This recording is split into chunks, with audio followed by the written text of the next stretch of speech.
सभी को सादर नमस्ते। सनातन वैदिक धर्म यूट्यूब चैनल में आप सभी का हार्दिक अभिनंदन है। आइए मित्रों,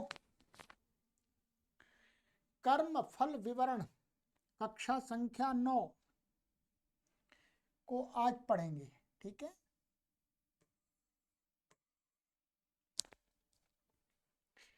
गत कक्षा में हमने कर्म संबंधी कुछ एक प्रश्न लिया था और उससे आज हम आगे एक प्रश्न लेंगे और उस पर चर्चा करेंगे। ठीक है, पिछली कक्षा में हमारा प्रश्न था, क्या कोई व्यक्ति अपने कर्मों का फल दूसरे को दे सकता है? तो सिद्धांत निकल करके क्या आया था? सिद्धांत निकल करके आया था कि कोई भी व्यक्ति, कोई भी प्राणी अपने कर्मों का फल दूसरे को नहीं दे सकता है, ना ही कोई व्यक्ति किसी दूसरे के कर्मों का फल बलात् ले सकता है। प्रत्येक व्यक्ति, प्रत्येक प्राणी को अपने कर्मों का फल स्वयं ही भोगना होता है। वो किसी की जो सहायता आदि करता है वो उसका नया कर्म होता है। इस पर पूरी तरह से एकदम स्पष्ट रूप से चर्चा हो गई है, प्लेलिस्ट बना दी गई है, कर्म फल विवरण। उसी में आपको ये सभी वीडियो क्रम से प्राप्त हो जाएंगी। आप देखिएगा और अपने मित्रों को भी शेयर कीजिएगा। चैनल को सब्सक्राइब नहीं किया है तो सब्सक्राइब अवश्य कीजिएगा। ठीक है, आज हम 11वां प्रश्न लेते हैं ये। ठीक है,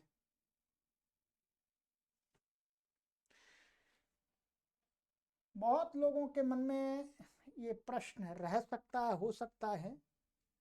प्रश्न है, कर्म करते समय फल की आशा क्यों न करें, इससे क्या हानि है? भाई, हम कर्म करते करें और फल की आशा ना करें तो क्यों न करें? करें, यदि करें तो उसमें हानि क्या है? इससे हानि क्या? भाई, हम कोई कर्म कर रहे हैं, उसके फल की भी हमें इच्छा है, तो परेशानी क्या है? प्राय करके होती है इच्छा प्राय करके होती है। कोई भी कर्म करते हैं हमें इच्छा होती है। हम पढ़ा रहे हैं, हमारी भी इच्छा है कि अधिक से अधिक प्रचार प्रसार हो, सीधी सी बात है। परंतु इस प्रकार में कोई परेशानी आ सकती है क्या इच्छा करने में? उस पर विचार करेंगे। आइएगा, उत्तर है, कर्म को करते समय मन में फल की आशा इसलिए नहीं रखनी चाहिए क्योंकि फल हमारी इच्छा के अनुकूल भी होता है और कभी प्रतिकूल भी होता है। क्योंकि हम जो कर्म करते हैं उसके बारे में पूरा पूरा तो नहीं जानते हम कर्म कर रहे हैं और हम इच्छा भी लेकर के बैठे हुए हैं, परंतु वो कर्म हमको उसके फल का निश्चय नहीं पता कि इसका फल यही मिलेगा, क्योंकि हम पूर्ण सर्वज्ञ तो है नहीं, अल्पज्ञ है सभी लोग। तो कहा कि जो समय हम कर्म करते समय मन में जो फल की आशा इसलिए नहीं कर रखनी चाहिए क्योंकि फल हमारी इच्छा के अनुकूल भी हो सकता है, प्रतिकूल भी होता है। अनुकूल होगा तो कोई बात नहीं, प्रतिकूल होगा तो फिर हमें दुख मिलेगा उल्टा। यह आवश्यक नहीं कि फल के विषय में हम जैसी इच्छा मन में रखते हैं फल प्राप्ति हमारे अनुकूल ही हो, ये भी पक्का नहीं है। मैंने बता दिया, समझा दिया। ठीक है, फल की अनुकूलता से मनुष्य सुख की अनुभूति करता है और प्रतिकूलता से दुख की अनुभूति करता है।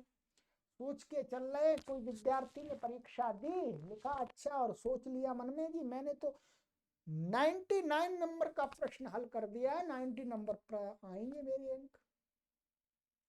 और जब रिजल्ट ओपन हुआ तो उसके नंबर आए 70%।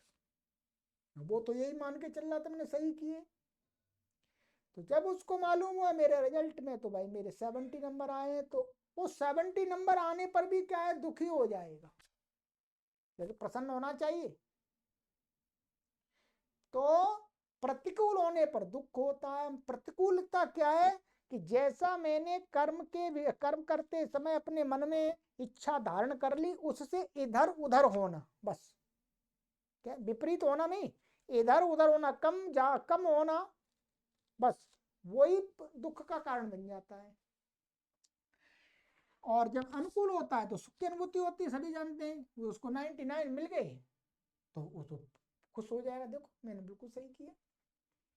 फल का प्राप्त करना मनुष्य के हाथ में नहीं है, ठीक है, वास्तव में ये बिल्कुल सही बात है। फल की प्राप्ति, जो कर्म करते हैं उसके फल की प्राप्ति कर्ता के हाथ में नहीं होती है।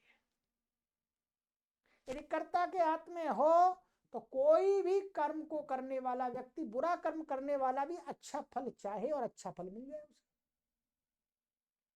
कोई भी व्यक्ति गलत काम करते समय वो बुरा फल नहीं चाहेगा, उसका अच्छा ही फल चाहेगा। चोर भी चोरी करते समय कहेगा ठीक है चोरी कर रहा हूँ जी, बस बस मुझे कोई मेरी चोरी खुल ना पाए, बस ऐसा मुझे फल मिल जाए इसका। ठीक है।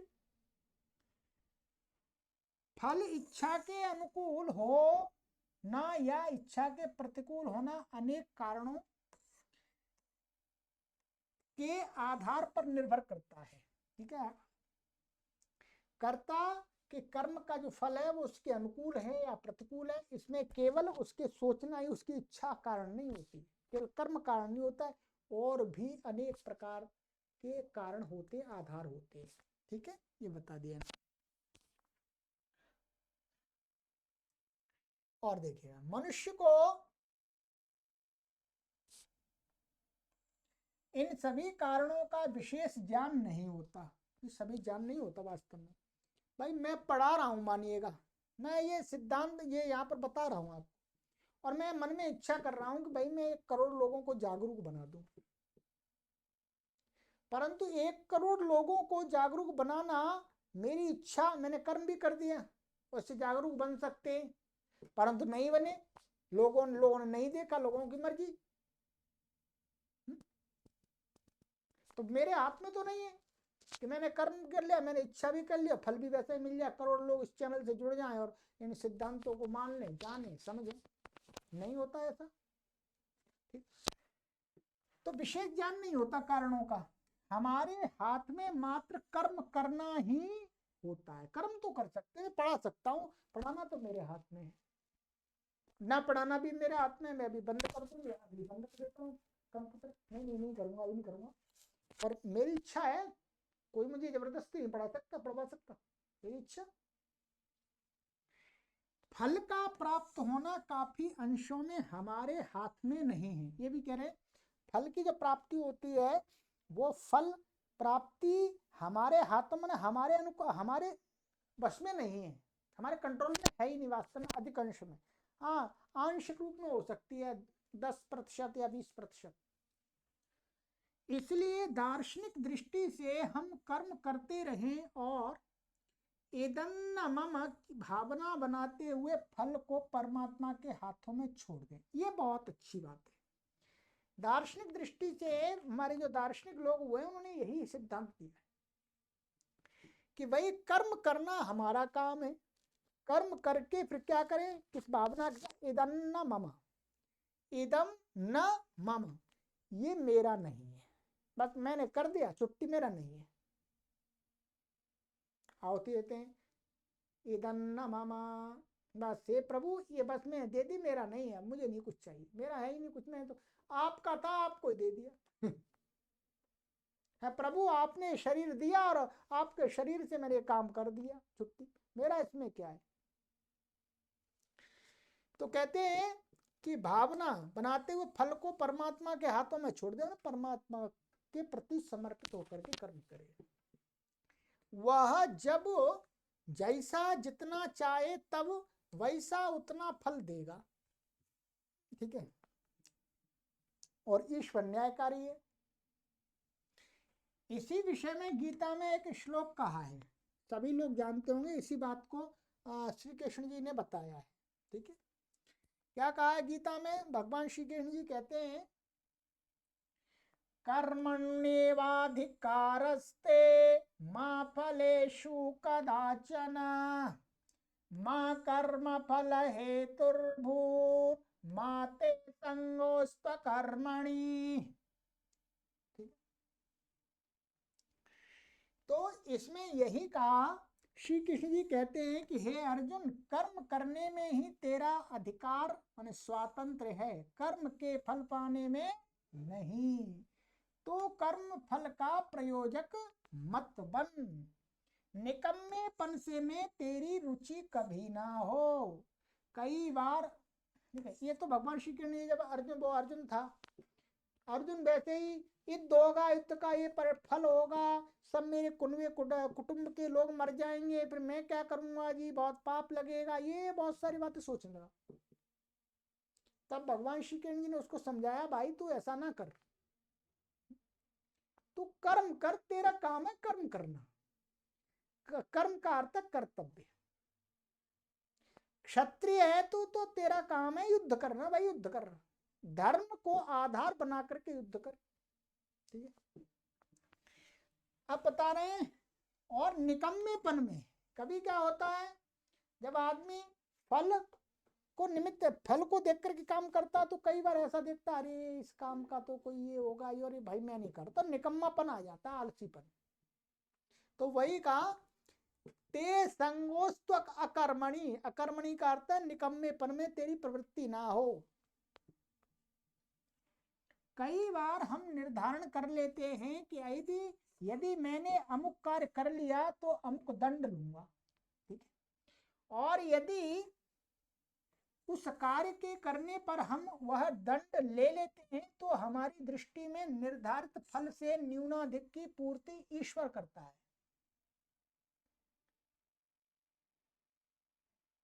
क्या यहाँ पर समझिए, कभी क्या है, कई बार हम लोग निर्धारण कर लेते हैं, निर्धारण माने जो विचारक को चिंतक लोग, ठीक है, यदि मैंने अमुक कार्य कर लिया, माने मैंने ये कुछ गलत कार्य कर दिया, तो मैं उसके लिए ये दंड ले लूंगा, ये प्रायश्चित स्वयं कर लूंगा। परंतु जो मैं गलत मैंने कर्म किया उसका मैंने फल जितना बनता है वो मुझे नहीं मालूम कितना बनता है, मैंने तो एक आइडिया से ले लिया।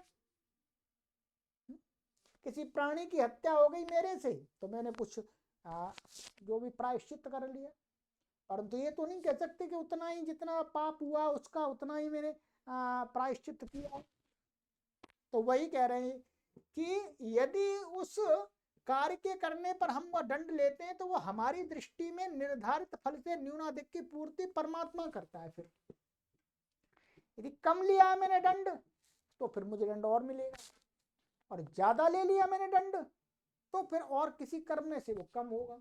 इस प्रकार की एक व्यवस्था ये बता रही है। ठीक है, तो हमारी दृष्टि में निर्धारित हुआ है, पूर्ति ईश्वर करता है, किंतु फल पर हमारा बिल्कुल भी अधिकार नहीं है, ये संशयित सा हो जाता है।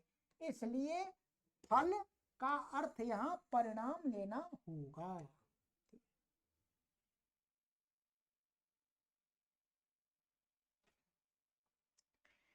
तो बस यहाँ फल जो कह रहे हैं, फल से ये कह रहे हैं परिणाम, ये अभी भेद बताएंगे, परिणाम और फल में भेद होता है। ठीक है, बताएंगे आगे। पर यहाँ पर ये कह रहे हैं फल, फल माने इसका कोई भी काम करूंगा तो उसका परिणाम क्या होगा। ठीक है, तो ये कह रहे हैं, तो इसलिए ये क्या हुआ, ये हमें इस प्रश्न का उत्तर ये मिला कि भाई देखो, कर्म करते समय इच्छा तो कर सकते हैं, परंतु वो इच्छा उस कर्म के फल की प्राप्ति में दुख का कभी कभी कारण भी बन सकती है, ये ध्यान रखें, कारण भी बन सकती है। इसलिए एकदम निष्काम भाव से हम कर्म करें, ईश्वर को समर्पित होकर के कार्य करें, जितना मिल जाए उतना बढ़िया, तो दुख नहीं होगा। ये किसकी स्थिति है, ये ऊंचे साधकों की है, सामान्य व्यक्ति की वो नहीं है। सामान्य व्यक्ति करेगा इस विषय को फॉलो, इस नियम को, तो वो भी दुखों से बचा रहे, ये ध्यान रखेंगे। यदि मैं फॉलो करता हूं तो मैं दुखों से बच जाऊंगा, नहीं करता हूं दुख होगा। ये मना नहीं कर रहे एकदम कि भाई पर ये उच्च संस्कार बनने के बाद में ये स्थिति हमको प्राप्त होती है। ठीक है, ये तो अभी सिद्धांत के रूप में बात कर रहे हैं कि फल की इच्छा करने पर हमें कुछ दुख भी प्राप्त हो जाता है उस इच्छा के कारण। जैसा कि मैंने आपको उदाहरण दे दिया है कि यदि हम किसी को कर्म को करते हैं, किसी कार्य को, और उसको फल को पहले निर्धारण कर लेते हैं, तो फल उससे कम मिला तो हमको दुख हो जाएगा, और पूरा मिलेगा तो सुख हो जाएगा। ठीक है, और फल हमारे हाथ में नहीं है। फल हमारे हाथ में क्यों नहीं है? क्योंकि फल हमारी इच्छा के अनुसार होता ही नहीं है, कभी हम चाहते हुए भी हमें फल नहीं मिलता। ठीक, तो ये हो गया। ठीक है, चलिएगा, तो आज हमने एक प्रश्न पढ़ लिया, इसी प्रकार से एक एक प्रश्न लेते रहेंगे। अब अगली कक्षा में 12वां प्रश्न है, क्या ईश्वर मनुष्यों को अच्छे बुरे कर्म करने की प्रेरणा देता है? इस विषय में भी बहुत भ्रांति है समाज में, क्योंकि लोग कह देते हैं कि परमात्मा, भाई परमात्मा की जैसी मर्जी वैसा कर दिया मैंने तो। कई हमने धर्माचार्य भी ऐसे प्रवचन करते हुए देखे कि उस ईश्वर की माया, कि ईश्वर की माया ने मेरी बुद्धि को भ्रमित कर दिया, मैंने कर दिया, मैंने तो नहीं किया गलत। ऐसा मान लेते हैं। ठीक है, चलिए, सभी को सादर नमस्ते।